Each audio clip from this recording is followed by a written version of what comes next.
পয়লা বৈশাখে ও বাপিও তো মানে প্রত্যেক আগের বার তো পড়েছিল, ওর মিষ্টির প্যাকেট এরকম করে, মিষ্টির প্যাকেট একটা ব্যাগ তো দিয়েছিল আগেরবার, নিরালার ব্যাগ, এই ব্যাগ দিয়েছিল আগের বার, এই ব্যাগ আর একটা এই ব্যাগ দিয়েছে।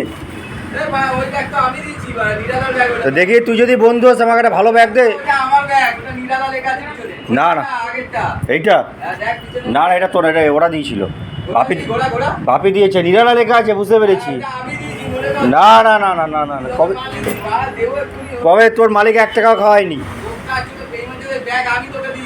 আরে বাপির থেকে দিয়েছে সবাইকে, বাপি তো নিরালা থেকে মাল নিত না অনেক আগে থেকে, সুমিতকে আগের বছর সুমিতকে ছেড়ে নিরালা থেকে ধরেছে। আরে কেষ্টপুর নিরালা ম্যাডাম, হ্যাঁ আরে আমি এখনো মাল নিচ্ছে, এখনো মাল নিচ্ছে, চিনিস বাপির বিচি কত বড় হয়ে গেছে।